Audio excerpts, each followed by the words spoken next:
বিলম্বে ইফতার করবেন না কখনো। এক নাম্বার, দেরি করে ইফতার করা নিষিদ্ধ। ইহুদিরা দেরি করে ইফতার করে। লা ইয়াজালুন নাসু আলা খাইরিন মা আজ্জালুল ফিতরা। বিশ্বনবী বলেছেন, এই উম্মত যতদিন আগে আগে ইফতার করবে, এই উম্মতের কপাল থেকে কল্যাণ কেউ ছিনিয়ে নিতে পারবে না। চিল্লায় বলেন ঠিক কি না? আজানের জন্য বসে থাকবেন না, সময় দেখবেন।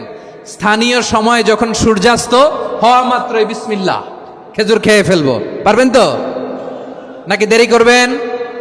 দুই নাম্বার, রমাদানের পবিত্রতা বজায় রাখবো। কোনো তর্ক বিতর্ক অশ্লীলতায় আমরা জড়াবো না, ঝগড়া করবো না, সরাসরিও না, ফেসবুকেও না। করবেন কেউ গালি দিলে বলবেন ইন্নিমরুউন সায়েম, আমি রোজাদার। আল্লাহর হাবিব শিখিয়েছেন, কেউ যদি তোমার গালি দেয়, কটু কথা বলে, অশ্লীল কথা বলে, রমজানে তুমিও বলতে পারবে না। তুমি বলতে পারবা ইন্নিমরুউন সায়েম, আমি রোজাদার। আজকে থেকে নিয়ত করেন, রমজানে কেউ গালি দিলে আপনি একটা গালি দিবেন নাকি? কি বলবেন? রোজাদার, রমজানের পবিত্রতা আমি ভঙ্গ করতে পারবো না। অশ্লীল নাটক সিনেমা আমরা দেখবো না। ব্যাড হ্যাবিট থাকলে রমাদানে এটা ছাড়ার মহা সুযোগ। স্মোকিং এর অভ্যাস আছে অনেকের, ঠিক কিনা? চাপাই নবাবগঞ্জে আপনারা স্মোকিং করেন? হ্যাঁ, না না আমরা করি না। বলেন করি না। করবেন না কেউ। যদি কারো থাকে, কে করে হাত তোলালাম না আমি। এই রমাদানে এই স্মোকিং হ্যাবিট থেকে আমরা বেরিয়ে আসবো, ঠিক কিনা বলেন? তিন নাম্বার, আমরা মিথ্যা বলবো না। বিশ্বনবী বলেন, মানলাম ইয়াদা কাওলা যুরি ওয়াল আমালা বিহি ফালাইসা লিল্লাহি হাজাতুন ফি আইয়াদা তাআমাহু ওয়া শারাবা। যে রমজানে মিথ্যা কথা, মিথ্যা কাজ, মিথ্যা সাক্ষী ছাড়তে পারে নাই, তার না খেয়ে থাকা, উপবাস থাকা দিয়ে আল্লাহর কিছু যায় আসে না।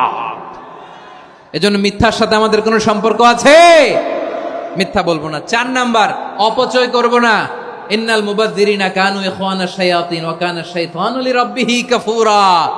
অপচয়কারী শয়তানের ভাই। আচ্ছা, যে শয়তানের ভাই ও নিজেও আরেকটা কি? শয়তান। যে শয়তানের ভাই ও নিজেও আরেকটা কি?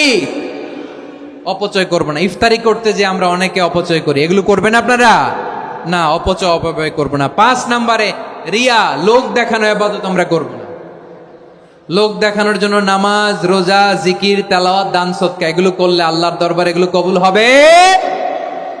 বিশ্বনবী বলেন, দাজ্জালের ফিতনার চেয়ে একটা বড় ফিতনার ভয় আমি করি। সেটা কি? আর রিয়া, শো অফ মেন্টালিটি, লোক দেখানো মানসিকতা। এটা থেকে আমরা বিরত থাকবো ইনশাআল্লাহ। 6 নাম্বার, অনেক গুরুত্বপূর্ণ। ব্যবসায়ী ভাইয়েরা, ব্যবসা করেন কারা কারা? হাত তুলে দেখান তো আমারে।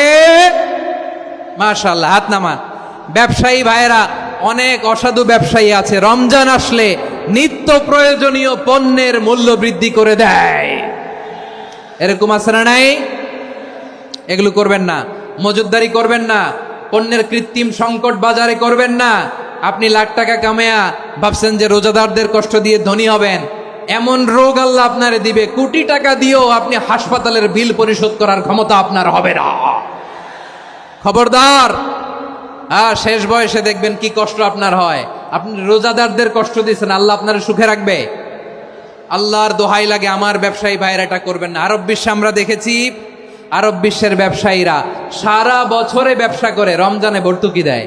আর আমার দেশের কিছু অসাধু ব্যবসায়ী রমজানে গলাকাটা ব্যবসা করে আর সারা বছর সইটার উপর দিয়ে চলে। চিল্লায় বলেন ঠিক কিনা? করবেন না, এটা করবেন না। নিত্য প্রয়োজনীয় পণ্যের মূল্য বৃদ্ধি করা হারাম। পণ্যের কৃত্রিম সংকট তৈরি করা হারাম। মজুদদারি করা হারাম। রোজাদারদেরকে কষ্ট দেয়া হারাম। এটা করবেন না। 7 নম্বরে সর্বশেষ কথা, অধীনস্থ যারা আছে তাদের কাজের চাপ আপনারা কমিয়ে দিবেন। কাজের লোক, ফ্যাক্টরির ওয়ার্কার, স্টাফ, তাদের প্রতি যদি রহম করেন, আপনার উপর রহম করবে কে? এই পবিত্র রমাদানে 7টা করণীয়, 7টা বর্জনীয় মনে রাখা যাবে তো ইনশাআল্লাহ?